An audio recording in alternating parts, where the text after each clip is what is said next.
అందరికీ శుభోదయం. చపాతీ, పుల్కా ఏదైనా రైస్ ఐటెమ్స్‌లోకి కానీ, జీరా రైస్‌లోకి మంచి కాంబినేషన్ అండి. పన్నీర్ కాజు కర్రీ అండి. మసాలాలైతే అంత ఎక్కువగా అయితే ఉండవు. నేను స్పైసీ గూడా కొంచెం తక్కువగానే వేశాను. మీ స్పైసీ లెవెల్స్‌కి తగ్గట్లుగా వేసుకోవచ్చు. ఫస్ట్ అయితే బాండీలో ఆయిల్ వేసుకొని, ఒక 2 ఆనియన్స్, హాఫ్ పిరికెడు కాజు వేసుకొని, అందులోనే కొంచెం అల్లం, వెల్లిపాయి, కొంచెం పచ్చి కొబ్బరి కానీ, ఎండు కొబ్బరి కానీ ఏదైనా పర్లేదండి. అంతా కలుపుకొని మూత పెట్టుకోవాలి. పింక్ కలర్‌లోకి అయిపోతాయి గదండీ ఆనియన్స్. ఆ స్టేజ్‌లో స్టవ్ ఆఫ్ చేసి అవన్నీ మిక్సీ జార్‌లో వేసుకొని మెత్తటి పేస్ట్ చేసుకోవాలి. సేమ్ ఆయిల్‌లో కొంచెం ఒక హాఫ్ పిరికెడు కాజు వేసుకొని మీడియం ఫ్లేమ్‌లో పెట్టుకొని మంచి కలర్ వచ్చే వరకి ఫ్రై చేసుకొని పక్కన పెట్టుకోండి. మరి కొంచెం ఆయిల్ వేసుకొని అందులోనే జీలకర్ర, పసుపు వేసుకొని ఫ్రై చేసుకొని అది ఫ్రై అయిన తర్వాత ఒక పెద్ద ఆనియన్ సన్నగా కట్ చేసుకోవాలి ఇదైతే.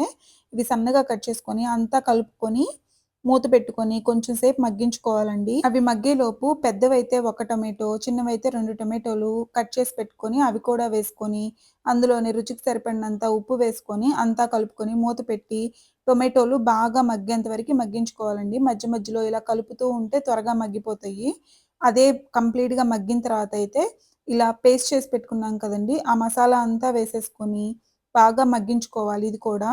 మూత పెట్టి మగ్గించుకుంటే త్వరగా మగ్గుతది. కానీ జీడిపప్పు వేసాం కదండీ! కొంచెం మధ్య మధ్యలో కలుపుతూనే ఉండాలి. లేకపోతే ఊరికే అడుగంటుతది.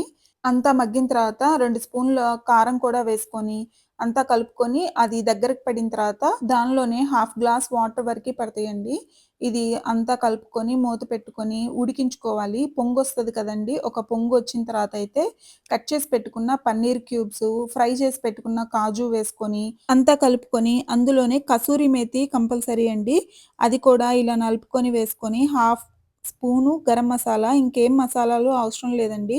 కొంచెం బటర్ క్యూబ్స్ కూడా వేసుకొని, మూత పెట్టుకొని బాగా మగ్గించుకుంటూ మధ్య మధ్యలో కలబెట్టుకుంటూ ఉంటే గనక అంతా దగ్గరకు పడుతుందండి. ఆ స్టేజ్‌లో అయితే తీసేసుకోవచ్చు. చాలా తక్కువ మసాలాలు వేసిన కాజు పన్నీర్ కర్రీ అయితే రెడీ అయిపోయిందండి. ఈ వీడియో నచ్చితే గనక తప్పకుండా ట్రై చేసి ఎలా వచ్చిందో కామెంట్ చేయండి. నచ్చితే గనక like, share and subscribe to my channel.